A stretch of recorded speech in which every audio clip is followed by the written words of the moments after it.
উপরে আমি আমল করতে পারি নাই।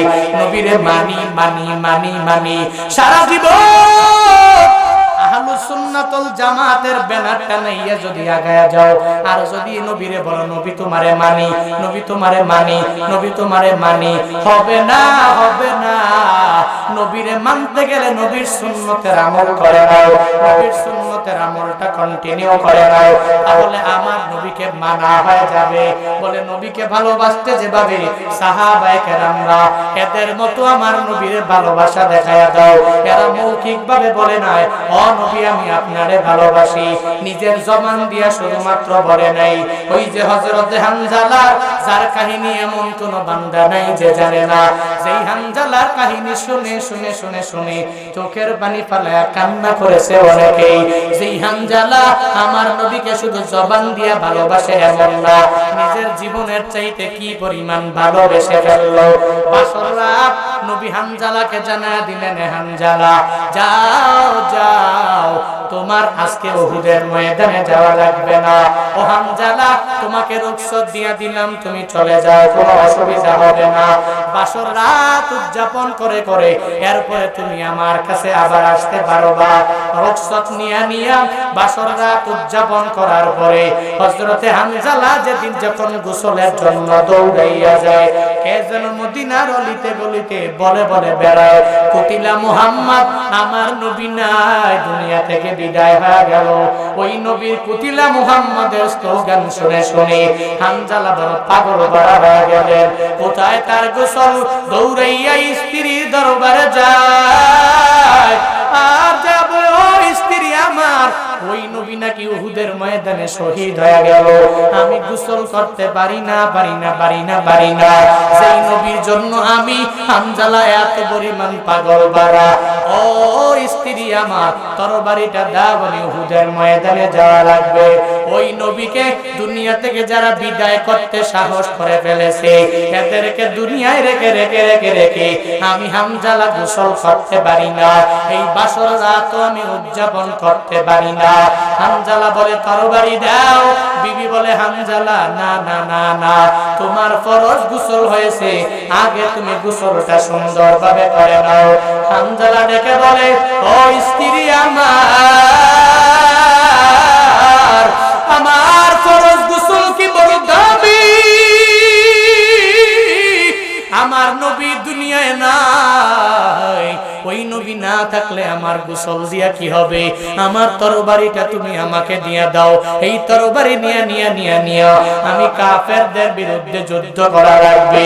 আমার তুমি আমার কাছে দামি না, আমার গোসলও আমার কাছে দামি না, আমার পরিবারের কোনো ব্যক্তি এখন আমার কাছে দামি হতে পারে না।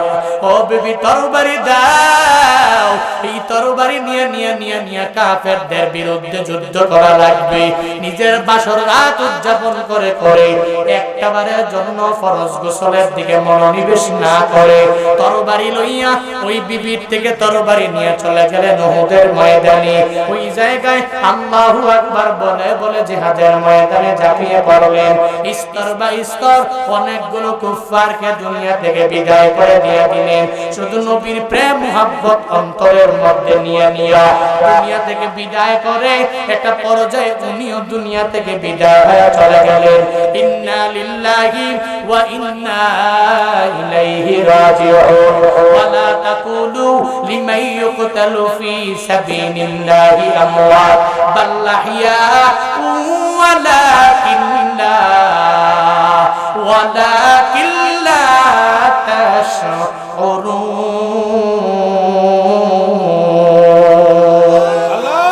আল্লাহ পাক তো জানায়া দিলেন আমি আল্লাহর জমিনে আমি আল্লাহর দ্বীন কায়েম করতে যাইয়া নিজের তাজা রক্তগুলোকে জমিন করে বিলীন করে দিয়ে দিলেন। যারা এরা মরে না, এদেরকে তোমরা মৃত বলো না, বরং আল্লাহর পক্ষ থেকে এরা রিজিক প্রাপ্ত। আল্লাহ পরায়াতে এদের ব্যাপারে জানায়া দেয় ওহুম ইয়ারযাকুন, যারা শুহাদা হয়ে যায় এরা আমার আল্লাহর পক্ষ থেকে রিজিক পেয়ে যায়। আমার আল্লাহ জানায়া দিলেন তোমরা এদের মৃত বলো না, এরা আমি আল্লাহর কাছে জীবিত। এরা কি পরিমাণ জীবিত জানো জানো জানো? তোমাদের কাছে মনে হয় ও দুনিয়ার মধ্যে মধ্যে নেই, কিন্তু আমি আল্লাহর কাছে মনে হয় ও মৃত না, ও পূর্ণাঙ্গ ভাবে জীবিত।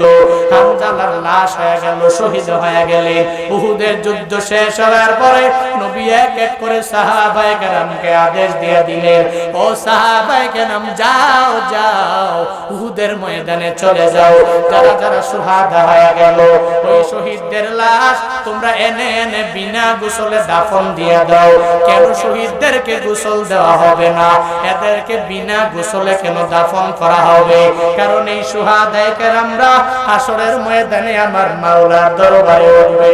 একজনের ডান হাত নাই, আর একজনের বাম হাত নাই, আর একজনের ডান পা নাই, আর একজনের বাম পা নাই, আর একজনের পুরা বডির কোনো অংশটাই নাই। এরা ওই হালাতে রক্তমাখা অবস্থায় আমার মাওলার দরবারে উঠবে। আল্লাহ বলবে, তোমরা কারা? তোমরা এভাবে কেন? এরা ওদিন বলবে, ও দয়ার মালিক, আমরা দুনিয়াতে আপনার ধর্ম ইসলাম কায়েম করতে যাইয়া আমাদের তাজা রক্তগুলোকে জমিনে বিলীন করে দিয়ে গেলাম। আমাদের হাত পড়ে গেছে, এরপরেও আমরা যুদ্ধ করেছি। আমাদের পা শহীদ হয়ে গেল, এরপরেও আমরা যুদ্ধ বন্ধ করি নাই। এইভাবে শুহাদায়ে কেরামরা এক এক করে আমার মাওলার দরবারে বলবে। আল্লাহ দিন মায়া করে করে এদেরকে বিনা হিসাব জান্নাতে ঢোকায় দিবে। নবী বলেন, উহুদের ময়দানে শুহাদায়ে কেরাম যারা যারা যারা এদেরকে বিনা গোসলে তোমরা দাফন দিয়ে দাও। এই কথা বলতে দেরি সাহাবায়ে কেরাম শুহাদাদেরকে একসাথে করলেন। একটু পরে এক মহিলা পর্দা করে করে করে নবীর দরবারে হাজির হয়ে যায়। আয়েশা বলে, ও নবী আমার, সবাইকে বিনা গোসলে দাফন দেন, অসুবিধা নাই। আমার স্বামী হামজালার লাশ আপনি বিনা গোসলে দাফন দিতে পারবেন না, কারণ আমার স্বামী হামজালা আপনার প্রেমের সাগরে ডুব দিয়ে নিজের তাজা রক্তগুলো জমিনে বিলীন করে দেওয়ার জন্য এই উহুদের ময়দানে দৌড়াইয়া চলে আসছে গো নবী আমার। একটা বারের জন্য ফরজ গোসল করে নাই। ও নবী, আমার স্বামীরে ফরজ গোসল দেন, এরপরে দাফন করবেন, এটাই আমার আবদার। সুবহানাল্লাহ পড়বে না? আর জোরে বলে সুবহানাল্লাহ। এটাই আমার আবদার। আমার হামজালারে গোসল দেওয়া লাগবে, গোসলের পরে এরপরে দাফন দিয়ে দিবেন। নবী বলে, ও সাহাবায়ে কেরামরা যাও যাও যাও উহুদের ময়দানে ছড়িয়ে পড়ো। হামজালার লাশটা কোথায় আছে বের করে দাও, এরপরে তাকে গোসল করাও। গোসল করাইয়া এরপরে তাকে মাটিতে দাফন করে দাও। হামজালার লাশ খোঁজার জন্য সব সাহাবায়ে কেরামরা সবগুলো শুহাদাদেরকে এক এক করে সার্চ করলেন, কিন্তু একজনেরও খুঁজে পাওয়া গেল না। একজনের মাঝেও হামজালার লাশটা কোথাও নাই নাই নাই নাই। ওই সময় গায়বী আওয়াজ আল্লাহ পাকের পক্ষ থেকে আমার আল্লাহ জানায়া দিলেন, নবী গো, ওই হামজালার লাশ পাওয়া যাবে না, কারণ হামজালা আপনার প্রেমের সাগরে ডুব দিয়া এই উহুদের ময়দানে নিজের তাজা রক্তগুলো জমিন করে বিলীন করে দিয়ে দিল, নিজের জীবনটাকে বৃথা মনে করলো। আপনি নবীরে অনেক পরিমাণ প্রায়োরিটি দিয়ে দিল। ও নবী আমার, ওই হামজালার লাশ দুনিয়ার কোন পানি দ্বারা গোসল হবে আমি আল্লাহ এটা মেনে নিতে পারি না পারি না পারি না পারি না। ওই হামজালার লাশ আমি আল্লাহর মাধ্যমে ফেরেশতাদের মাধ্যমে আমি আল্লাহ উঠায় নিয়ে চলে আসলাম আসমানের দামি দামি হাউজে কাউসারের পানি দ্বারা। ওই হামজালার গোসল আমি আল্লাহ ফেরেশতাদের মাধ্যমে আসমানে করায়া দিছি। সুবহানাল্লাহ বলতেছে আর আল্লাহর কাছে বলতেছে, আল্লাহ আজকে যাতে চুরির মধ্যে বরকত হয় আমি তোমার প্রশংসা করে বের হব। নাউজুবিল্লাহ পড়বেন না?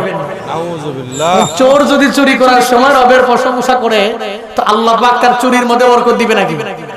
কথা বলেন না কেন?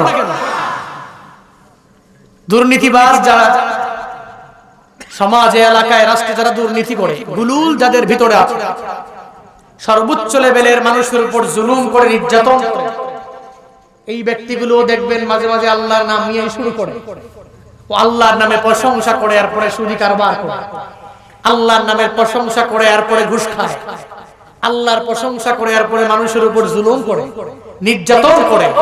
কিন্তু আল্লাহ পাকের প্রশংসা হারাম ওয়েতে নয়, ওই জায়গায় করতে পারবেন কিন্তু রবের দরবার পর্যন্ত পৌঁছবে না। কারণ আল্লাহর কাছে যাইতে হলে তো আপনার লেনদেন, আপনার টাকা পয়সা, আপনার ওয়ে সব কিছু হতে হবে হালাল। কারণ তলাবু কাসবিল হালাল ফরিদাতুন বাদাল ফরিদা, একটা হালাল উপার্জন এটা হচ্ছে ফরজ, একটা ইবাদত। আপনি তলব করা লাগবে, হালাল খাবারটাকে অন্বেষণ করা লাগবে। হালাল খাবার খেয়ে হালাল ওয়েতে আমার আল্লাহকে ডাকলে আল্লাহ পাক ডাকে সাড়া দিবে, আপনার নিয়ামতে বরকত বাড়ায়া দিবে। আল্লাহর প্রশংসা করলে আল্লাহ পাক আপনার বন্ধু হয়ে যাবে, ঠিক কি না বলেন? এজন্য হারাম ওয়েতে না, আমরা হালাল ওয়েতে প্রশংসা করব কার? আল্লাহর। আরো জোরে বলেন আল্লাহর। আল্লাহ পাকের প্রশংসা করলে ফায়দাও আছে না নাই? আছে। আল্লাহর প্রশংসা যে ব্যক্তি করবে আল্লাহ তার বন্ধু হয়ে যাবে। আহা সুবহানাল্লাহ পড়ে না? সুবহানাল্লাহ। আরো জোরে পড়ে না? সুবহানাল্লাহ। আল্লাহ যদি বন্ধু হয়, নবী যদি বন্ধু হয়, আর ঈমানদাররা যদি বন্ধু হয়, ক্লোজ ক্লোজ ফ্রেন্ড যদি হয়, তাহলে এই দুনিয়াতে আমার আর কিছু লাগে চলার পথে ওই আল্লাহকে ইতাআত আর মদিনাওয়ালা নবীর সুন্নতের ইতাআত করা লাগবে, আনুগত্য করা লাগবে। ওটা আল্লাহ পাক কালামুল্লাহ শরীফের বিভিন্ন জায়গায় বিভিন্ন আয়াতের মাধ্যমে বান্দাকে জানায়, বান্দা তুই চলার পথে আমি আল্লাহ ইতাআত করো, আনুগত্য করো, নবীর সুন্নতের ইতাআত করো, আনুগত্য করো। এটা আল্লাহ কেন বলে? যাতে করে বান্দা আল্লাহ এবং রাসূলের ঈমানদারদের ইতাআত ছাড়া দুনিয়ার অন্য কোন ব্যক্তির ইতাআত করে, আনুগত্য করে নিজের ঈমানটাকে যাতে করে ধ্বংস করে না দেয়। কারণ আল্লাহকে যে বন্ধু বানায় ওই ব্যক্তি আল্লাহর কাছে অনেক পরিমাণ দামি। মদিনাওয়ালা নবীর সুন্নতের ইতাআত করে, আনুগত্য করে যে ব্যক্তি দুনিয়াতে চলে ও আল্লাহর কাছে দামি। যে ব্যক্তি ঈমানওয়ালা, যারা আল্লাহ এবং রাসূলের প্রতি ঈমান এনেছে, এরকম মুমিনে কামেলকে যে ব্যক্তি নিজের বন্ধু বানাতে পারবে, ওর কোনো চিন্তা নাই, কোনো ডিপ্রেশন নাই, কোনো হতাশা নাই, কারণ তার বন্ধুকে। আরো জোরে বলেন আল্লাহ। তোমার মতো প্রিয় বন্ধু যার হৃদয়ে রয়, আল্লাহর মতো প্রিয় বন্ধু যার হৃদয়ে রয়, তার কি আর থাকতে পারে, তার কি আর থাকতে পারে দুঃখ কষ্ট ভয়। তোমার মতো প্রিয় বন্ধু যার হৃদয়ে রয়, রবের মতো প্রিয় বন্ধু যার হৃদয়ে রয়। শিশুকালে মায়ের দুধে বাঁচাও খোদা প্রাণ, মায়ের স্নেহে বেড়ে উঠি তোমার অবদান। বন্ধু হয় ভালোবাসা, বন্ধু হয় ভালোবাসা ছড়াও জগৎময়। তোমার মতো প্রিয় বন্ধু যার হৃদয়ে রয়, আল্লাহর মতো প্রিয় বন্ধু যার হৃদয়ে রয়, তার কি আর থাকতে পারে, তার কি আর থাকতে পারে দুঃখ কষ্ট ভয়। তোমার মতো প্রিয় বন্ধু যার হৃদয়ে রয়, ঠিক কি না? আল্লাহর মতো বন্ধু যদি আমার থাকে, আমার হৃদয়ে যদি আমি লালন করতে পারি, তাহলে আমার চিন্তা নাই, আমার দুঃখ নাই, আমার টেনশন নাই, আমার কোনো ডিপ্রেশন নাই। কারণ বন্ধুকে আল্লাহ। আরো জোরে বলেন আল্লাহ। আলা ইন্না আউলিয়া আল্লাহ, ইন্না আউলিয়া আল্লাহি লা খাউফুন আলাইহিম ওয়া লা হুম ইয়াহজানুন।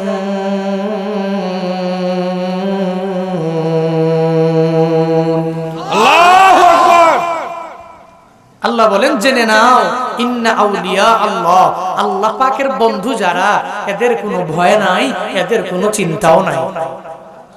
সুবহানাল্লাহ পড়ে না? সুবহানাল্লাহ। গত বছর আমি এই প্রোগ্রামে আসছিলাম, মনে আছে আপনাদের? আসছিলাম নাকি? কারা কারা গত বছর মাহফিলে ছিলেন?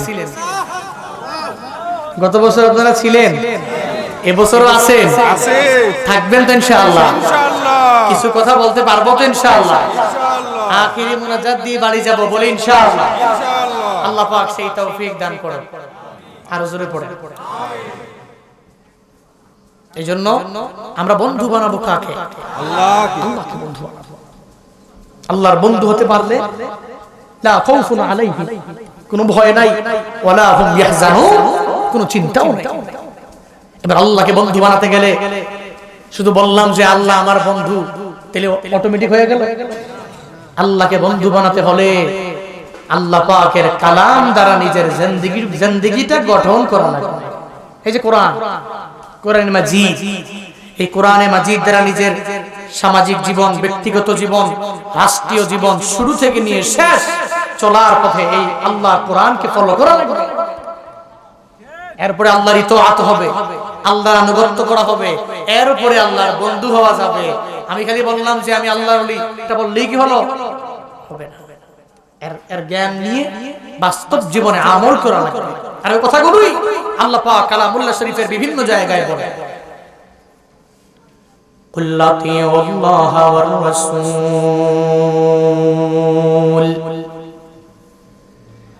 فإن تولوا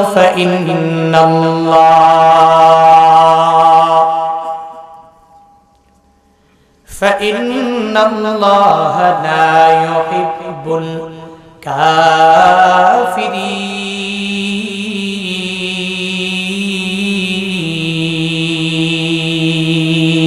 আল্লাহু আকবার। আল্লাহ বলেন, ও নবী আমার, আপনার উম্মতের আপনি বলেন এরা এক আল্লাহর ইতাআত করবে, এক আল্লাহর আনুগত্য করবে। এক নম্বরে আল্লাহর ইতাআত এরা করবে, দুই নম্বরে নবীর সুন্নতের ইতাআত করবে, মানে নবীকে অনুসরণ করবে।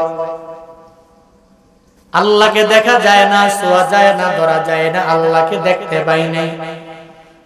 একজন মানুষকে দেখলে তারে দেখে দেখে ফলো করা যায়। একজন যদি বলে জুনায়েদ আল হাবিব রে তুই ফলো করে নাও, ফলো করতে গেলে তার জুব্বার কালার জুব্বা বানানো লাগবে। ও চশমা না পরলে নিজেও পড়তে পারা যাবে না। উনি যদি টুপি লাগায়, যেরকম টুপি লাগাইনো এরকম টুপি লাগানো লাগবে। ওর চাল চলনের মতো আমিও নিজের চাল চলন বানানো লাগবে। তাহলে তাকে দেখে দেখে দেখে দেখে ফলো করা সম্ভব আমার হয়ে যাবে। কিন্তু আল্লাহ তো এমন রব যে আল্লাহকে দেখা যায় না, এখানে কোনো বান্দা নাই যে আল্লাহকে দেখতে পেরেছে। ওই আল্লাহকে যেহেতু দেখা যায় না, তাহলে আল্লাহর কথাগুলো বান্দা তুমি অনুসরণ করে নাও। ওই আল্লাহর কথা দ্বারা নিজের জিন্দেগিটা গঠন করে নাও। আল্লাহ পাক মায়া করে তোমাকে আমাকে এই কোরআনটা দিয়ে দিলেন গাইডলাইন। বান্দা তোমার গাইডলাইনের প্রয়োজন, এই কোরআনটারে তুমি গাইডলাইন বানায়া নাও। এই কোরআন থেকে তুমি উপদেশ গ্রহণ করে নাও। তোমার চলার পথে এই কোরআন থেকে নিয়া মেসেজ নিয়া বাস্তব জীবনে নিজের জীবনের মধ্যে রূপ দিয়া দাও। আল্লাহর কোরআনের ইতাআত আনুগত্য বান্দা পূর্ণাঙ্গ ভাবে করা লাগবে, তাহলে আমার আল্লাহকে মানা হবে। আমি মৌখিক ভাবে বললাম ও আল্লাহ তোমারে মানি মানি মানি মানি ভালো করে মানি, তাহলে তো মানা হবে না। আল্লাহকে যদি মানতে চাও, আল্লাহর কোরআন দ্বারা নিজের জিন্দেগিটা গঠন করে না। আমার মাওলার ইতাআত যদি করতে চাও মানুষ, তাহলে আমার মাওলার কোরআন দ্বারা জিন্দেগি গঠন করে নাও। আল্লাহর কোরআন এত দামি এক কিতাবের নাম, যেই কিতাব তুমি পড়লে সওয়াব, আমার ধরলেও সওয়াব হয়ে যাবে। এই কোরআন থেকে মেসেজগুলো নিয়ে নিও, আদেশগুলো মেনে নাও, আর নিষেধগুলো থেকে নিজেকে বিরত রেখে দাও। আল্লাহ পাক আদেশ দিয়ে দিলেন নামাজ পড়ো, তুমি নামাজ ধরে ফেলো। আল্লাহ পাক আদেশ করে দিয়ে দিলেন বান্দারা তোর উপরে রমাদানের 30টা রোজা আমি আল্লাহ ফরজ বানালাম, তুই রমজানের 30টা রোজা রাখা আরম্ভ করে দাও। আল্লাহ পাক এই কোরআনের মধ্যে বিভিন্ন গাইডলাইন দিয়ে দিলেন, আদেশ উপদেশ দিয়ে দিলেন। ওই আদেশ আর উপদেশগুলোকে বান্দা তোমার আমার মানা লাগবে, তুমি মেনে নাও। আল্লাহ পাক কোরআনে বললেন, হে আমার গোলামেরা, আমি আল্লাহ ব্যবসাকে তোর জন্য হালাল করলাম, আর সুদকে আমি আল্লাহ তোর জন্য হারাম করে দিলাম। তুই সুদ খাবি না, ব্যবসা করে করে যত বড় লোক হওয়া যাবে তুই অত বড় লোক হও, কোনো অসুবিধা নেই। আল্লাযীনা ইয়াকুলুনার রিবা لا يقومون إلا كما يقوم الذي يتخبطه الشيطان من المس। আল্লাহ পাক নিজেই সুন্দর করে জানায়া দিলেন, হাসরের ময়দানে সুদি লেনদেন করনেওয়ালা বান্দা যারা, আমি মাওলার দরবারে এরা এমন ভাবে দাঁড়ায়া যাবে কেমন জানোনি? বলে শয়তান যাদেরকে ভ্রান্ত পথের মধ্যে নিয়ে যায়, শয়তানের কথা মেনে মেনে যারা ভালো পথ ছেড়ে অন্য পথের প্রতি হয়ে যায়, এরা আমার মাওলার দরবারে হাসরের ময়দানে যেমনে দাঁড়াবে, ওই দিন ওই সুদি লেনদেন করনেওয়ালা মানুষ আমার মাওলার দরবারে এইভাবে দাঁড়ায়া যাবে। যারা দুনিয়াতে বিজনেসকে প্রাধান্য দেয় নাই, যারা ইন্টারেস্টকে প্রাধান্য দিয়া দিল, এরা মনে করত বলে বিজনেস যেমন আবার সুদ একই রকম, কোনো অসুবিধা নাই। যালিকা বিআন্নাহুম ক্বালু ইন্নামাল বাইউ মিসলুর রিবা। এরা দুনিয়াতে থাকা অবস্থায় একে অপরে জানায়া দিল, তোমরা যে বারবার বলো বিজনেস করার জন্য, আমার সুদ তো বিজনেসের মতোই, কোনো অসুবিধা নাই, আবার বিজনেস তো ইন্টারেস্টের মতো, কোনো অসুবিধা হবে না। অথচ আল্লাহ পাক কি সুন্দর করে বান্দাদেরকে জানায়া দিলেন, আমার বান্দারা ওয়া আহাল্লাল্লাহুল বাইআ ওয়া হাররামার রিবা। আল্লাহ পাক কি সুন্দর করে জানায়া দিলেন। আল্লাহ বলেন, হে মানুষ, আমি আল্লাহ তোর জন্য ব্যবসাকে হালাল করে দিলাম, আর সুদকে আমি আল্লাহ তোর জন্য হারাম করে দিলাম। হে বান্দা, তুই সুদ লেনদেন করতে পারবা না। আল্লাহর কোরআনের যদি কোনো বান্দা ইতআত করে, আনুগত্য যদি করে নাও, তাহলে বিজনেস করতে পারবা, সুদি লেনদেন করা যাবে না, ঠিক কিনা? আমার আল্লাহকে ইতআত করো, আনুগত্য করে নাও। পাবনার মুসলমানেরা, ভাঙ্গুরার মুসলমানেরা, আল্লাহকে ইতআত কেমনে করা যাবে? বলে আল্লাহর কোরআনটাকে ফলো করার মাধ্যমে হবে। আর আল্লাহর কোরআনটা কেমনে জানবো?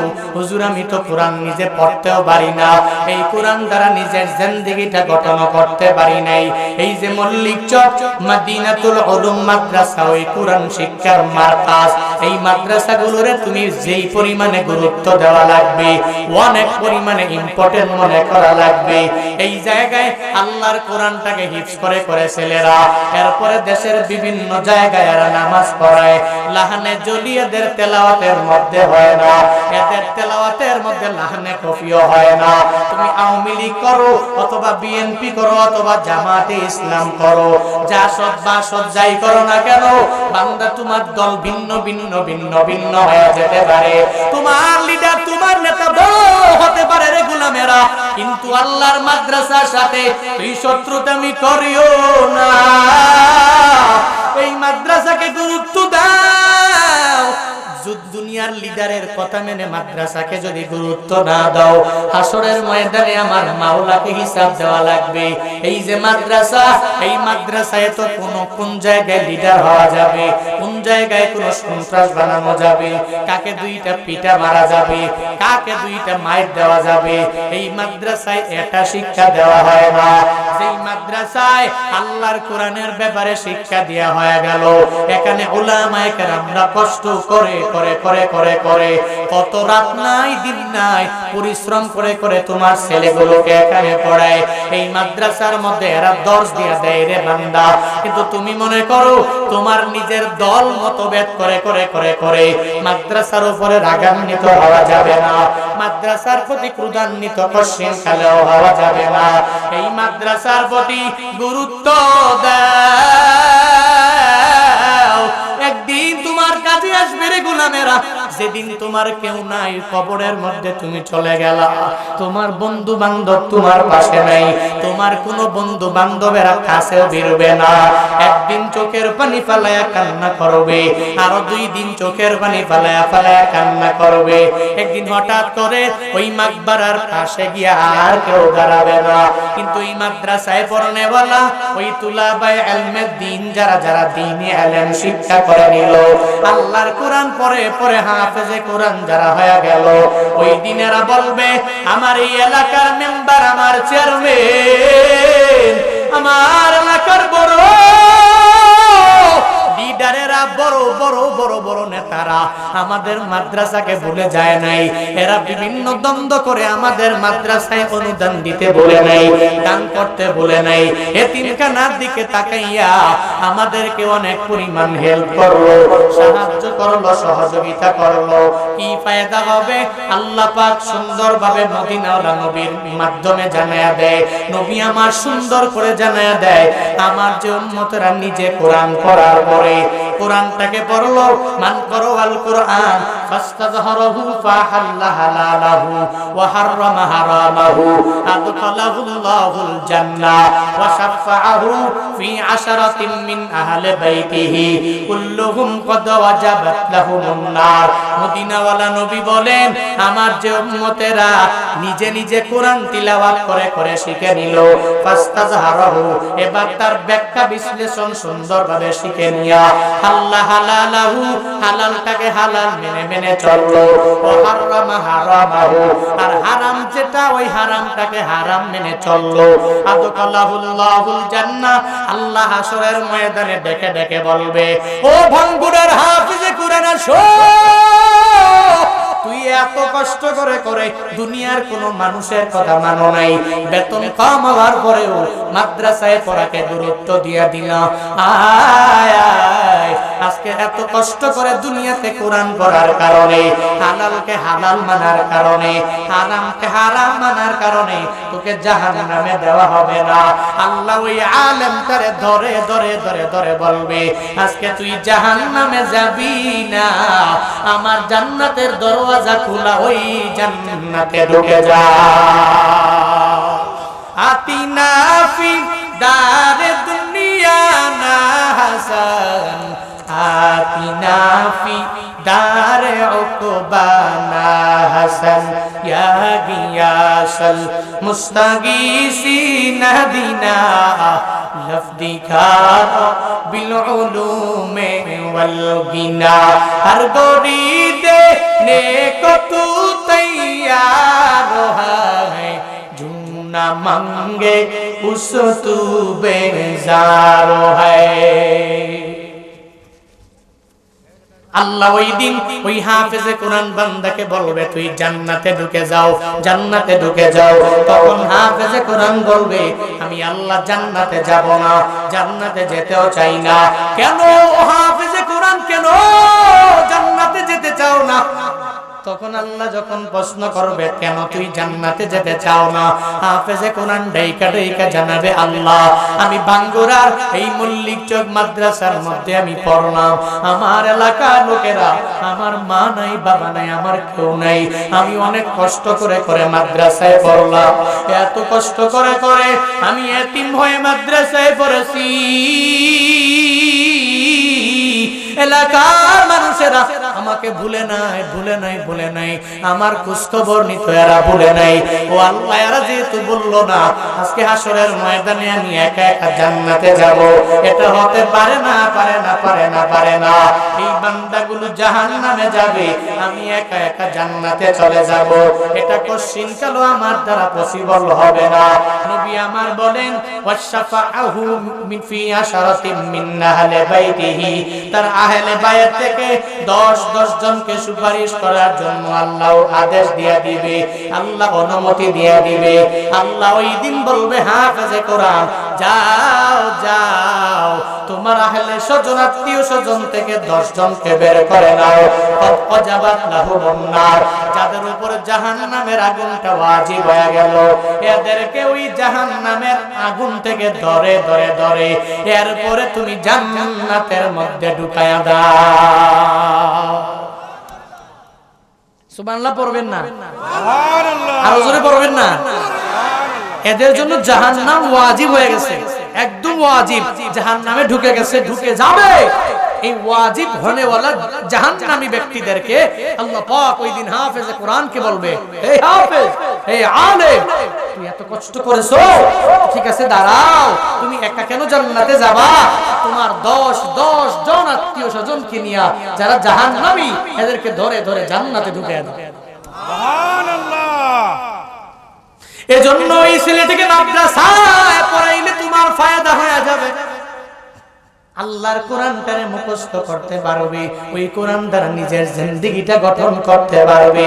হে পাবনা বাঙ্গুরার মুসলমানেরা, ছেলেটারে কোরআনের সাথে সম্পর্ক লাগায়া দাও। নিজে পড়তে পারো নাই, একটা ছেলেরে তুমি পড়াও। নিজে পড়তে পারো নাই, একটা মেয়েরে মাদ্রাসার মধ্যে দিয়া দাও। আল্লাহর কোরআনের প্রেম অন্তরের মধ্যে ঢুকায়া দাও। আমি প্রায় জায়গায় গেলে এই মাদ্রাসার বয়ানগুলোতে আমি বলি, আর প্রায় জায়গায় মাদ্রাসার ব্যাপারে ইন্সপায়ার করার জন্য একটা ঘটনা আমি প্রায় জায়গায় গেলে বলার চেষ্টা করি। আমার নিজের চোখের দেখার এক ঘটনা। গত বছরে আমার এক প্রোগ্রাম ছিল কুড়িগ্রামের নাগেশ্বরী উপজেলা। ওই জায়গায় বয়ানে যাওয়ার পরে মাদ্রাসার বয়ানে আমাকে দেওয়া হবে, প্রথম বক্তার বয়ান আমি করব। আমি যখন বয়ানের মধ্যে বসে পড়লাম, একটু পরে বয়ান আরম্ভ করে দিব। আজকেও মল্লিক চক মাদ্রাসা, এই মাদ্রাসা থেকে 2 জনকে পাগড়ি দেওয়া হলো। এরকম 6 জন হাফেজে কোরআন পাগড়ি দিয়ে দিব। একজনের মাথার মধ্যে পাগড়ি ঘুরাইলাম, তার মুখের মধ্যে হাসি পেয়ে গেলাম। আবার বয়ানে ওঠার আগেই সভাপতি সাহেব তার মাইকটা হাতের মধ্যে লইয়া এক এক করে বলতে লাগলো, হুজুর মাদ্রাসার হিসাব আমি এক এক করে দিয়ে দিলাম এই মাদ্রাসার জন্য। আমি অনেক পরিমাণ পরিশ্রম করে অনেক শ্রম দিয়া দেই। আপনি 6 জন হাফেজে কোরআনের মাথায় পাগড়ি দিয়া দিবেন। এদের মাঝে 5 জনের মাও আছে, বাবাও আছে। 6 নম্বরে যার মাথার মধ্যে পাগড়ি দিয়া দিবেন, ওর মা নাই, তার বাবা হয়ে গেলাম আমি নিজে বিয়া করি নাই। আমি তাকে অনেক যত্ন করে করে করে হাফেজে কোরআন এই জায়গায় বানালাম। উনি এই কথা বলে যখন আমি পাগড়ি মাথার মধ্যে ঘুরাইতে লাগলাম, একজনের মাথার মধ্যে পাগড়ি ঘুরালাম, দেখলাম তার চোখের মধ্যে হাসির কোনো অভাব নাই, তার পুরা চেহারার মধ্যে হাসির কোনো অভাব নাই। 2 জন এভাবে চলে গেল, 3 জন চলে গেল, 4 জন চলে গেল, 5 জন চলে গেল। যাদের মাথার মধ্যে পাগড়ি ঘুরালাম এদের চোখে মুখে হাসির কোনো অভাব নাই, এরা সবাই চলে গেল। কিন্তু লাস্ট নাম্বারে আমি যার মাথার মধ্যে পাগড়ি দিয়ে দিব, তার মুখেও হাসি নাই, তার চোখের মধ্যে কোনো হাসি আমি দেখতে পাই না। আমি তাকে বললাম, এত বড় একটা বিশাল ময়দানের মাঝে তোমার মাথায় পাগড়ি দেওয়া হয়, তাহলে তুমি কেন বেজার হয়ে আসো? কেন তুমি খুশি হইয়া আলহামদুলিল্লাহ বলো না? কেন তুমি তোমার চোখের মধ্যে কেন একটু পানি পানি ভাষা ভাষা দেখা যায়? ওই ছেলেটা এই কথা বলতে দেরি হয়, চোখের পানি ফালাইয়া আমায় বলতে লাগলো, হুজুর আমি কার জন্য আজকে হাসবো? আমার মা নাই। আমি এই ময়দান থেকে বাড়িতে যাওয়ার পরে আমার মায়ের চেহারা দেখে দেখে আমি দোয়া নিতে পারবো না। ও হুজুর গো, আমার আশেপাশে আমার সাথীরা পাগড়ি নিয়ে নিল, এরা পাগড়ি নিয়ে বাসায় যাওয়ার পরে এদের মা কত ধন্য হয়ে যাবে। ওই মা এদেরকে বলবে, সন্তান আমার বুকের মধ্যে আসো। ওই সন্তানগুলোর কপালের মধ্যে চুমু খাইয়া খাইয়া ওই মায়েরা এত পরিমাণ কষ্ট করে করে সন্তানটারে পড়াইয়া এদের জন্য দোয়া করবে, হুজুর আমি বাড়িতে যাওয়ার পরে আমার মায়েরে পাবো না, আমি কার জন্য যায় বলবো আমি হাফেজে কোরআন হয়েছি? হুজুর আমার মা আমাকে গর্ভে নিয়ে নিয়ে এত পরিমাণ কষ্ট করেছে, আমার মা এত কষ্ট করার পরেও আজকে হাফেজে কোরআন আমি হয়ে গেলাম। আমার মা জীবদ্দশায় দেখতে পারে নাই, ছোট্ট একটা বাচ্চা চোখের পানি ফালাইয়া মায়ের জন্য কিভাবে কান্না করে। যেই মায়েরা আছে, যেই বাবারা আছেন, আপনার সন্তান যদি এভাবে কান্না করে তাহলে কি পরিমাণ মনটা আপনার পাগল করা হয়ে যায়। ওই ছেলেটা বলে, হুজুর যেহেতু আমার মা দুনিয়ার মাঝে নাই, আজকে সারা দিন আমি চেষ্টা করার পরেও আমার চোখ দিয়া আমি হাসি আনতে পারি নাই, আমার মুখের মধ্যে কোনো হাসি আমি আনতে পারি নাই। আমি বারবার আমার মায়ের মাকবারার সামনে আমি দৌড়াইয়া যাই, আর আমার মায়ের মাকবারার সামনে দাঁড়ায়া আমার মায়ের জন্য আমি দোয়া করে দেই। হুজুর বয়ান শেষ করে আপনিও আমার সাথে সঙ্গে আমার মায়ের মাকবারার সামনে দাঁড়াবেন, আর ওই জায়গায় দাঁড়াইয়া আমার মায়ের জন্য একটু দোয়া করে দিবেন। আমি ওয়াদাবদ্ধ হলাম, আজকে বয়ান শেষ করার পরে আমি তোমার মায়ের মাকবারার সামনে যাব, আর ওই জায়গায় দাঁড়াইয়া আমি তোমার মায়ের জন্য দোয়া করে দিব। বয়ান শেষ হয়ে গেল, আমি হাফেজে কোরআনটার সঙ্গে লইয়া ওই মায়ের মাকবারার সামনে গিয়া যখন দাঁড়ায় গেলাম, আমি এক এক করে সূরা ফাতিহা ইখলাস পড়লাম, সূরা তাকাসুর আমি তিলাওয়াত করলাম। এরপরে আমি বললাম, আজকে আমি এখানে মুনাজাত দিব না।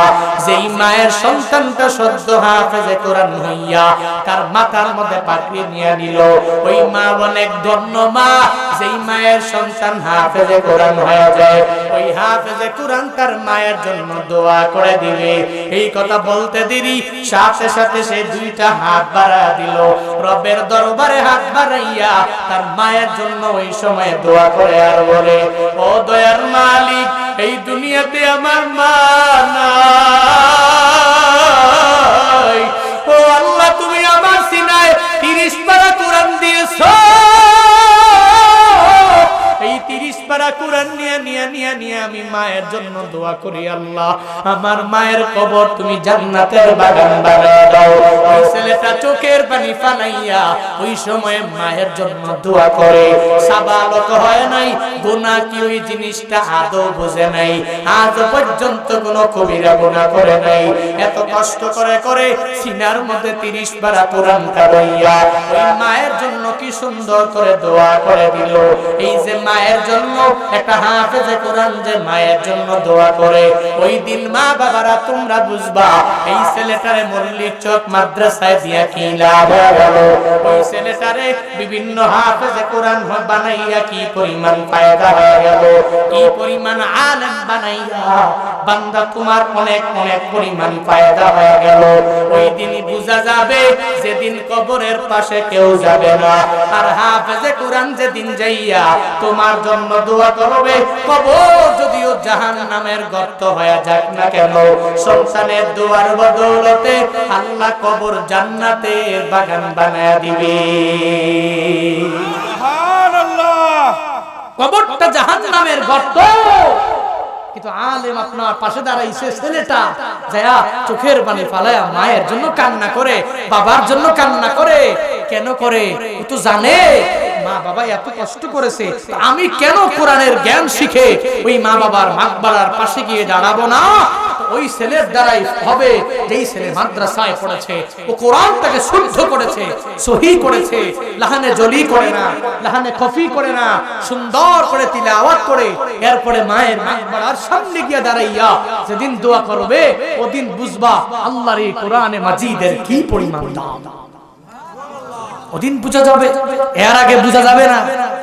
এজন্য সময় থাকতে এই কোরআনটাকে ইত্তেবা করো, ফলো করো, হোলি কোরআনকে ফলো করে নিজের জিন্দেগিটা গঠন করো, অথবা নিজের একটা ছেলেরে পড়াও অথবা মেয়েরে পড়াও, ফায়দা আছে না নাই? আছে। কথা বলে। এক নাম্বার ইতোয়াত কার? আহা বলে না, কার ইতোয়াত? এর মানে আমরা আল্লাহর কোরআনকে আনুগত্য করব, অনুসরণ করব, এই কোরআনকে ফলো করে চলব। আল্লাহ পাক সেই তৌফিক আমাদেরকে দান করুন। আরো জোরে পড়েন আমিন। এবার কোরআনকে ফলো করতে গেলে নামাজ বাদ দেওয়া যাবে না, কথা বলে না। হ্যাঁ, কপাল পোড়া। এত মাহফিল, এত ওয়াজ, ফেসবুকে বয়ান, ইউটিউবে বয়ান, টিকটকে বয়ান, রিলসে বয়ান, অনলাইন ভিত্তিক এত প্ল্যাটফর্মে বয়ান, কিন্তু কপাল কত খারাপ, কি পরিমাণ পুড়ে গেল। গত 3 দিন আগেও এক প্রোগ্রামে যাওয়ার পথে মাগরিবের নামাজ পড়বো, গাড়ি পার্কিং করে মসজিদে নেমেছি। আমাদের নামাজগুলো সব বিভিন্ন এলাকায় হয়, নতুন নতুন জেলায়, নতুন নতুন থানায়, এক এক গ্রামে আমি নামাজ পড়ি। আমার ড্রাইভার বলে, হুজুর একটা কপাল খুব ভালো, আমরা বাংলাদেশের যত বড় বড় মসজিদ আছে ওগুলোতে আমরা নামাজ পড়তে পারি, আলহামদুলিল্লাহ, এটা শুকর। কারণ পুরো দেশে যাওয়ার সুযোগ হয়, নামাজগুলো পড়ার সুযোগ হয়। ঢুকলাম খুব আশা নিয়ে এক মসজিদে, ঢুকার পরে দেখি ইমাম সাহেব নামাজ পড়ায়, আর পেছনে মাত্র 3 জন, মাগরিবের নামাজ। যেই সময় কিয়ামত হবে, মাগরিবের সময়, ওই সময় মানুষগুলো দিব্যি চা দোকানে আড্ডা দিচ্ছে। কপাল খারাপ, কপাল পুরা মুসলমানেরা। ইমাম নামাজ পড়ে আর 3 জন মুসল্লি নিয়ে নামাজে দাঁড়ায় গেছে, আমরা 2-3 জন গেছি, এরপরে এই বাকি নামাজ শেষ হয়েছে। একটা লোক মাগরিবের সময় মসজিদে আসে, অথচ ওই গ্রামে কি ওয়াজ মাহফিল হয় না? ওই গ্রামে কি উলামায়ে কেরাম নাই? এদেরকে কি বুঝায় না? বলে যতই বুঝাও, ডান কান দিয়া ঢুকে বাম কান দিয়া বের হয়ে যায়। যত ওয়াজ শুনে, হুজুর ওয়াজ মজা লাগে, মাগার নামাজ মজা লাগে। হুজুর মজা লাগে সব, রোজা মজা লাগে না। হুজুর ঠিক আছে বয়ান করেন, দান টান চাইবেন। হুজুর ঠিক আছে বয়ান করেন, ভালো লাগে, কিন্তু কোনো ভালো নেক আমল, কোনো উপদেশ দেওয়ার দরকার নাই। যা দিবেন এগুলা কান দিয়া ঢুকবে আর এক কান দিয়া বের হয়ে যাবে, এগুলার দরকার নাই। হায় হায়, এত বয়ান শুনে কি লাভ যদি বাস্তব জীবনে আমল করতে না পারি?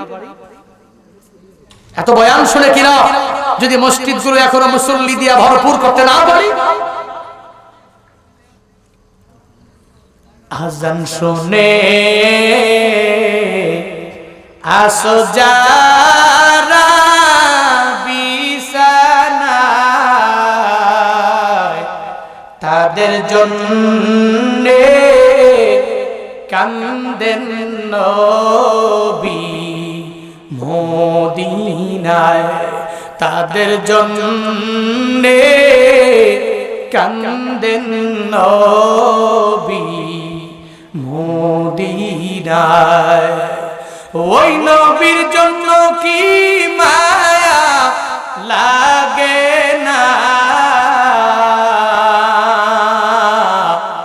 হায়রে উম্মাত, নামাজ কেনে পড়ো না?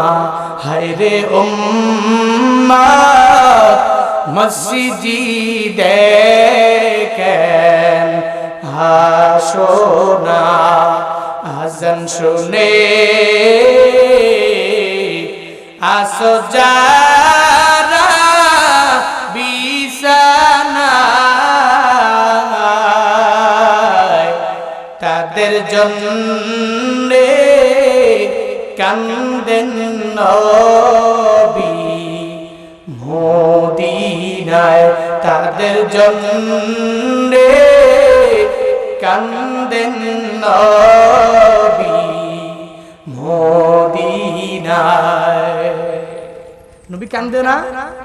এত কষ্ট করে নামাজ দিয়ে গেলেন, অটোমেটিক্যালি নামাজ চলে আসছে। কথা বলেন না কেন? এমনি পায়ে গেছেন? অটোমেটিক আসে না। এই ফজর, এই যোহর, এই আসর, এই মাগরিব, এই এশা নবী আনতে গিয়া তায়েফের ময়দানে মাইর খেয়েছে। উহুদের প্রান্তরে আমার নবী দান্দান মুবারক শহীদ হয়েছে এই নামাজ দিতে গিয়া। আমাদেরকে, আপনাদেরকে কিন্তু কপাল পোড়া, আজকে নামাজের চিন্তা নাই। আজান দিচ্ছে দিব্যি, রিল্যাক্সে দোকানে চা দোকানে বসে বসে আড্ডা দিচ্ছে, রিল্যাক্সে। হুজুর যায় যদি বলে ভাই নামাজে আসবেন না, হুজুরকে কি বলে জানেন? মোল্লার দর মসজিদ পর্যন্ত আপনি যান, আপনার নামাজ আপনার কবর, আপনার আমার কবর আমার। এরকম নাস্তিকবাদী কথাবার্তা কিছু ব্যক্তি বলে কি বলে না? বলে কি বলে না? দেখবেন ছোট্ট একটা বাচ্চা হাফেজে কোরআন, ছোট্ট মানুষ, সে মাঝে মাঝে এলাকায় ঘোরাফেরা করে, ওর উপরে নামাজ ফরজ হয় না, এলাকার কিছু ব্যক্তিরা দেখলেই দেখবেন বলে, কি হুজুর তোমার নামাজ কই? দেখবেন এই ছোট্ট ছেলেকে হাওয়া প্রতিপন্ন করার জন্য, কি হুজুর তোমার নামাজ কই? অথচ তোমার নামাজ কই? এই ছেলের উপরে এখনো নামাজ ফরজ হয় নাই, সে পড়লে পড়বে না পড়লে নাই। কিন্তু সমাজে কিছু ব্যক্তি দেখবেন হুজুর দেখলেই তাহলে হুজুরের জন্যই নামাজ, মাদ্রাসায় পড়নেওয়ালা ছাত্রের জন্যই নামাজ, কিন্তু আপনার জন্য নামাজ নাই। হাসরের ময়দানে পাই টু পাই আমার আল্লাহর দরবারে হিসাব দেওয়া লাগবে, ঠিক কি না? হিসাব দেওয়া। সবার বেলায় নামাজ, সে বালক হয়েছে, আপনার উপর ফরজে আইন নামাজ পড়াই লাগবে।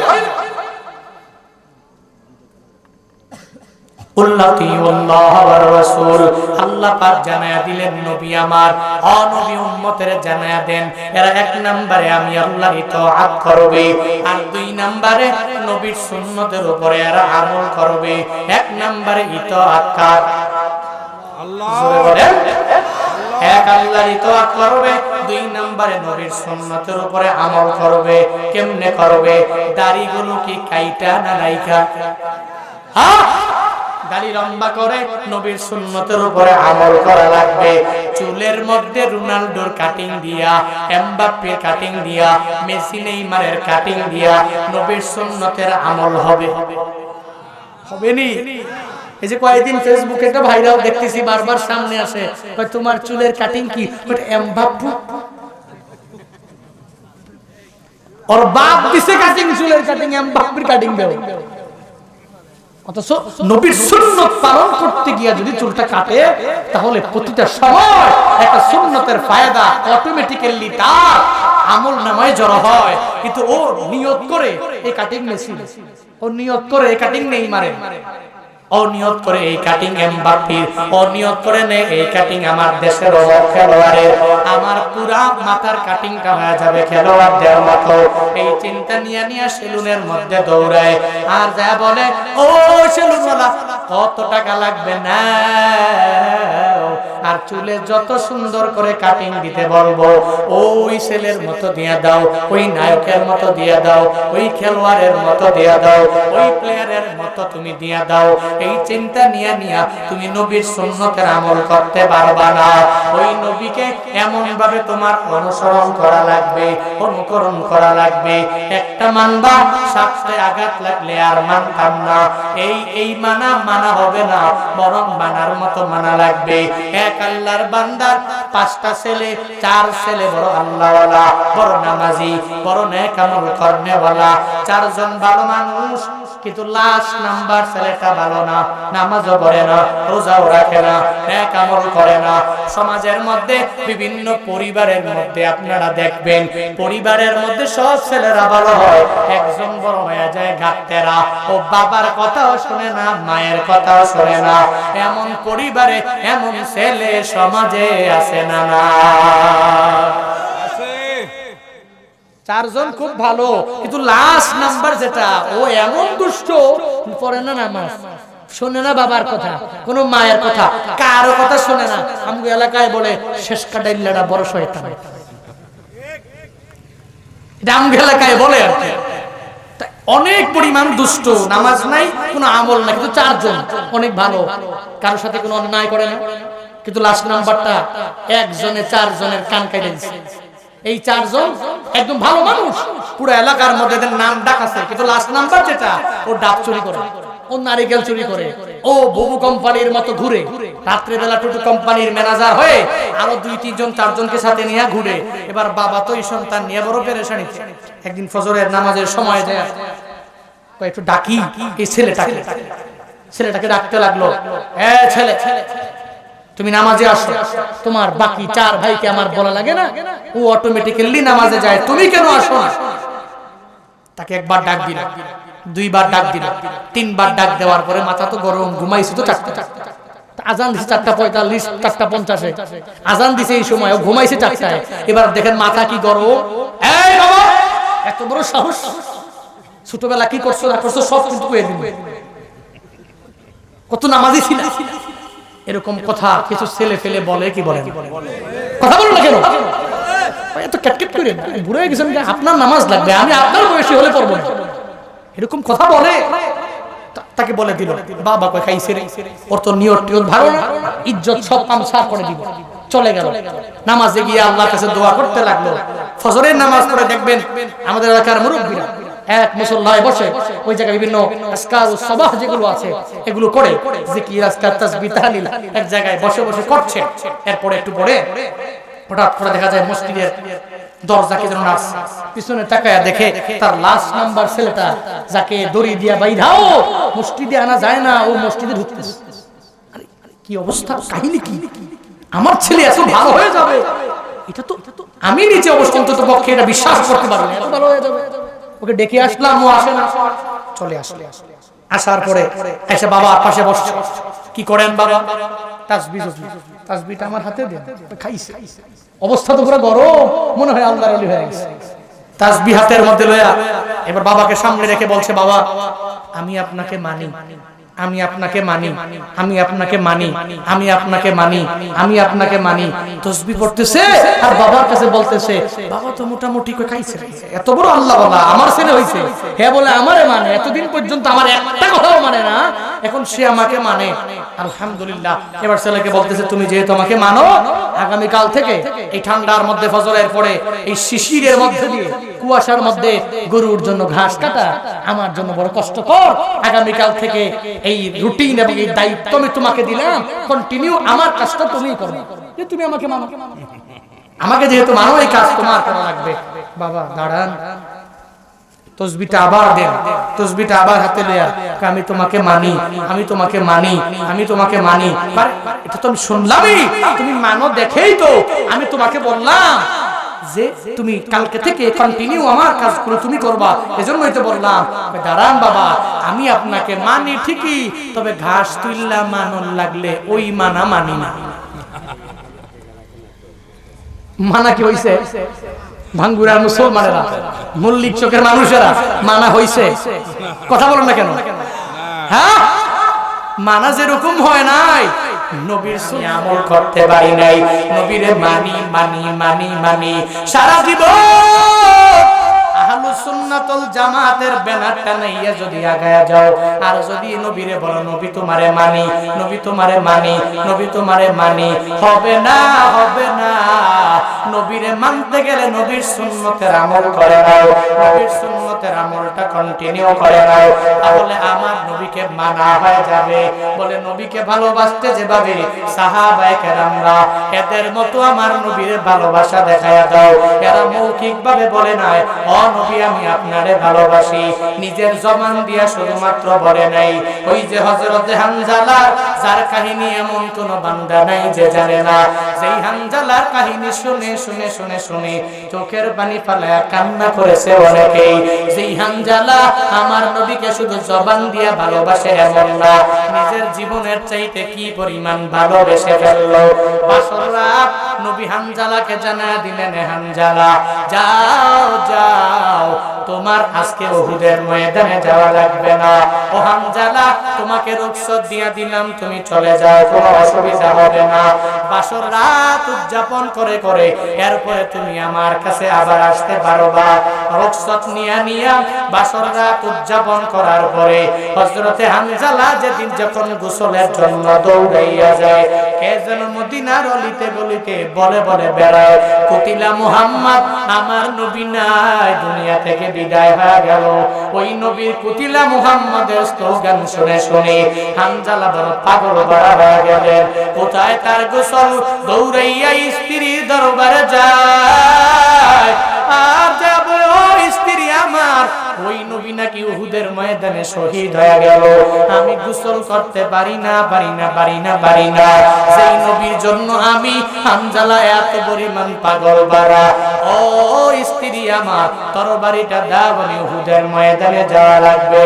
ওই নবীকে দুনিয়া থেকে যারা বিদায় করতে সাহস করে ফেলেছে, এদেরকে দুনিয়ায় রেখে রেখে রেখে রেখে আমি হানজালা গোসল করতে পারি না, এই বাসর রাত আমি উদযাপন করতে পারি না। হানজালা বলে তরবারি দাও।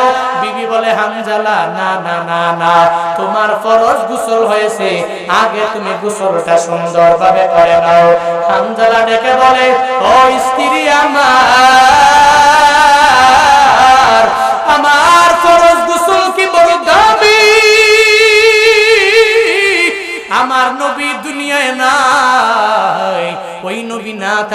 আমার গোসল দিয়া কি হবে, আমার তরবারিটা তুমি আমাকে দিয়ে দাও, এই তরবারি নিয়ে আমি কাফেরদের বিরুদ্ধে যুদ্ধ করা লাগবে। তুমি আমার কাছে দামি না, আমার গোসলও আমার কাছে দামি না, আমার পরিবারের কোন ব্যক্তি এখন আমার কাছে দামি হতে পারে না। ও বিবি তরবারি দাও, এই তরবারি নিয়ে কাফেরদের বিরুদ্ধে যুদ্ধ করা লাগবে। নিজের বাসর রাত উদযাপন করে একটাবারের জন্য ফরজ গোসলের দিকে মনোনিবেশ না করে তরবারি লইয়া ওই বিবির থেকে তরবারি নিয়ে চলে গেলেন উহুদের ময়দানে। ওই জায়গায় আল্লাহু আকবার বলে বলে জিহাদের ময়দানে ঝাঁপিয়ে পড়লেন। স্তর বা স্তর অনেকগুলো কুফফারকে দুনিয়া থেকে বিদায় করে দিয়ে দিলেন। শুধু নবীর প্রেম মুহাব্বত অন্তরের মধ্যে নিয়ে দুনিয়া থেকে বিদায় করে একটা পর্যায়ে উনিও দুনিয়া থেকে বিদায় হয়ে চলে গেলেন। ইন্না লিল্লাহি ওয়া ইন্না ইলাইহি রাজিউন। ওয়ালা তাকুলু লিমান ইউকতালু ফি সাবিলিল্লাহি আমওয়াত বাল আহইয়াউ ওয়ালাকিন লা তাশউরুন।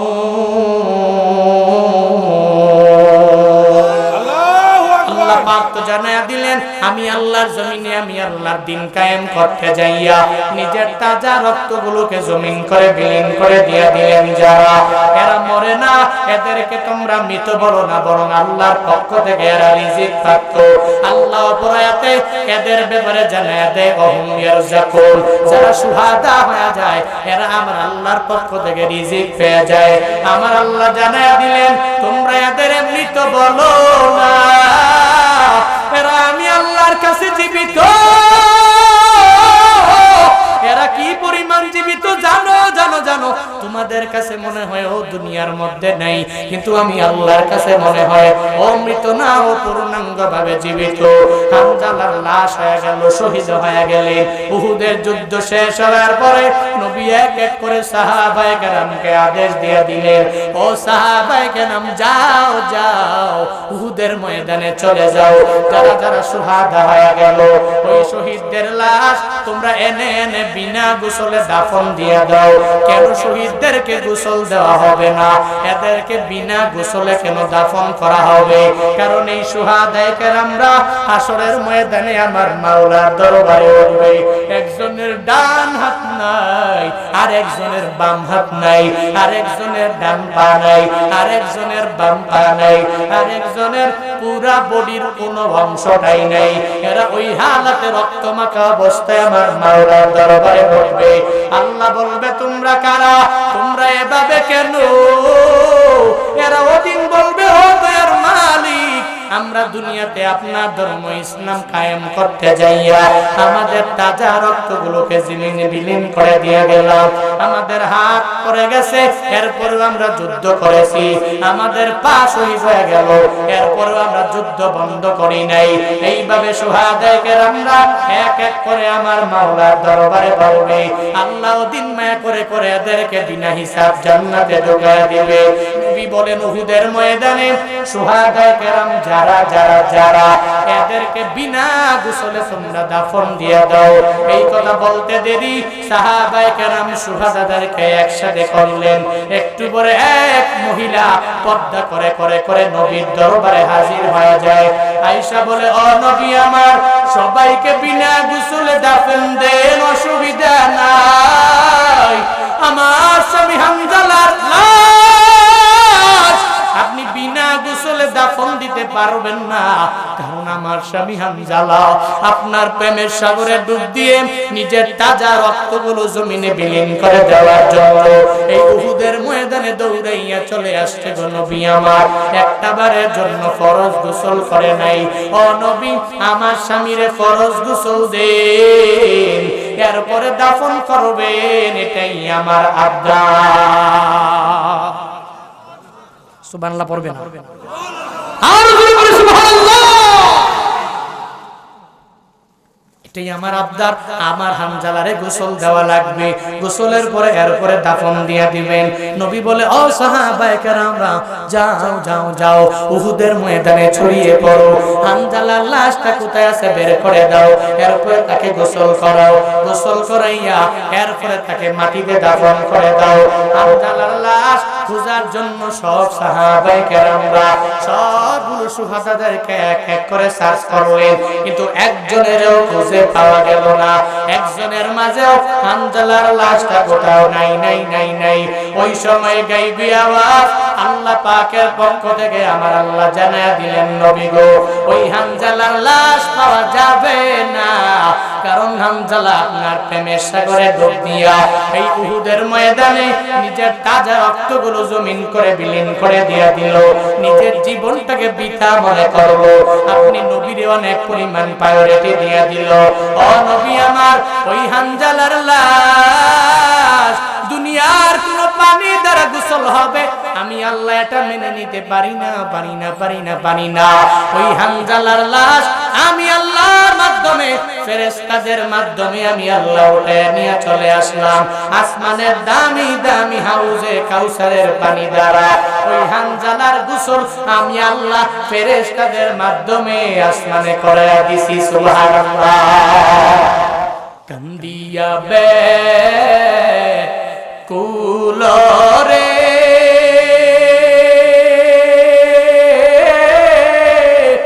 হামজালা শহীদ রে,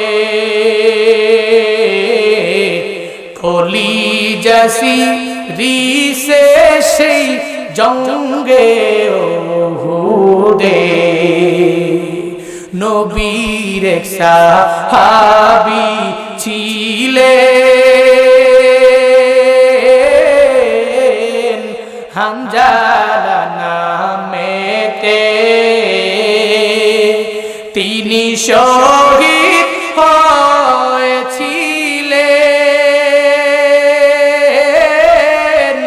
বিবাহের রাত্রিতে গিয়ে জঙ্গে ওহুদে, বিয়ের রাতে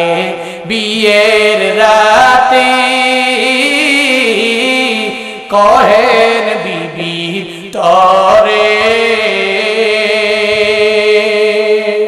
বিয়ের রাত রে দাও গো রামি,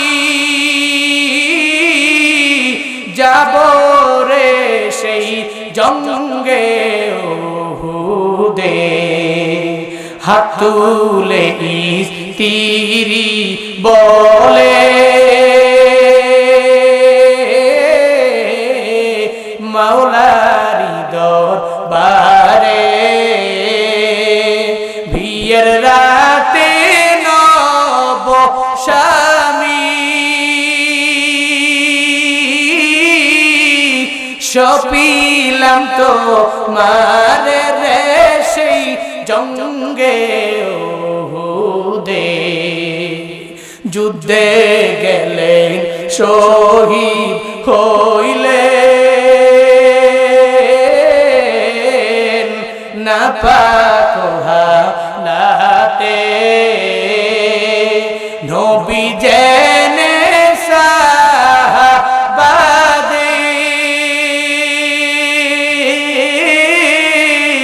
গোসল দিতে বলে রে সেই জঙ্গে ওহুদে, অমনি গাইবি আওয়াজ নবীজি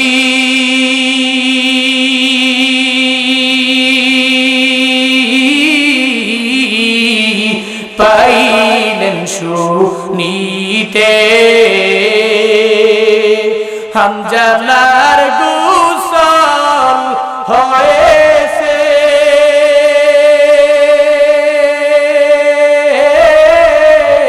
ফেরেশতাদের হাতে রে জান্নাতের পানিতে,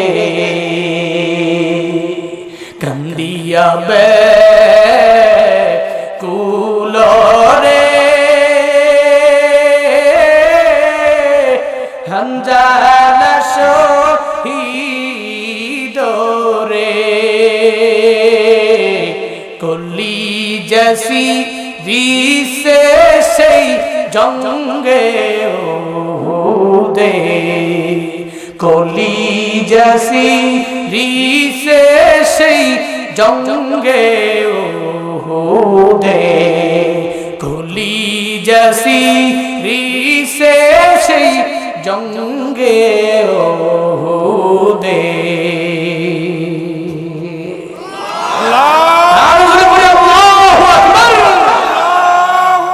নবীর সাহাবারা নবীকে ভালোবাসতেন শুধু মৌখিক ভাবে না, এদের রক্তগুলো জমিনে বিলীন করে দিয়েছেন।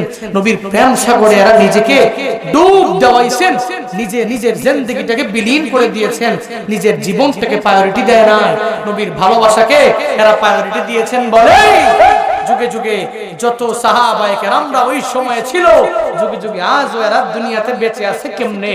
মানুষের অন্তরে, মানুষের দিলে আজও সেই হানজালা মানুষের দিলে বেঁচে আছে। আজও সেই আবু বকর, আজও সেই ওমর, আজও সেই ওসমান, আজও সেই আলী রাদিয়াল্লাহু তাআলা আনহুম আজমাইন, এরা আজও আমাদের দিলে বেঁচে আছে। কেন? এরা নবীর সুন্নতের ইত্তেবা করতে পেরেছে, এরা কোরআনটাকে ফলো করে করে চলেছে। এরা নামাজ ছাড়ে না, এরা রোজা ছাড়ে না, এরা নেক আমল ছাড়ে নাই, নবীর সুন্নতের উপরে আমল করেছে বলেই আল্লাহ পাক এদেরকে বড় দামি বানায়া দিয়েছে। আজ আমিও আপনিও যদি এই কোরআনটাকে ফলো করে চলতে পারি, নবীর সুন্নতের উপরে আমল করতে পারি, আমাদেরকে আল্লাহ দামি বানাবে কি বানাবে না? অবশ্যই বানাবে। হ্যাঁ, এই আল্লাহ কি নাই? আল্লাহ নাই? আল্লাহ সাহাবীদের জামানায় ছিল, আমাদের জামানায় কি নাই? সাহাবীদের জামানার যে আল্লাহ, এখন কি ওই আল্লাহ নাকি আরেক আল্লাহ? কথা বলে না কেন? সাহাবাদের জামানার এই যে কোরআন, এই কোরআনের মধ্যে যতগুলো বাণী, এগুলা সাহাবীদের জিন্দেগিতে ছিল, আমগো জিন্দেগিতে আইসা কিছু পরিবর্তন হয়ে গেছে না নাকি? হ্যাঁ, একটু বিন্দু থেকে বিন্দু মাত্র পরিমাণ কোনো চেঞ্জিং নাই, কোনো পরিবর্তন নাই। আজ আমি আর তুমি যদি মিলে এক আল্লাহকে ইতাআত মানে আল্লাহর কোরআনকে ইতাআত করতে পারি, আনুগত্য করতে পারি, নবীর সুন্নতের উপরে যদি আমি আর আপনি আমল করতে পারি, আল্লাহ পাক আমাদেরকে দামি বানাবেন। আল্লাহ সবাইকে অনেক দামি দামি মানুষ হিসাবে পরিণত করুক। সকলে পড়ি আমিন। আরো জোরে পড়েন, আবার পড়েন আমিন। মোহাম্মদ শামীম শেখ, আমার ভাই মোহাম্মদ শামীম শেখ নগদ দিয়েছেন 1000 টাকা, বাকিতে 10 ব্যাগ সিমেন্ট পরবর্তীতে দিয়ে দিবেন। সকলে বলি মারহাবা। আল্লাহ পাক আমার শামীম ভাইয়ের দানকে কবুল করুন। সকলে বলি আমিন। আর কেউ আছেন এই মাদ্রাসার জন্য দিবেন? কত বছর আমার স্পষ্ট খেয়াল আছে এই মাদ্রাসার বয়ানে 2,18,000 টাকা 20,000 টাকা উঠাই দিয়ে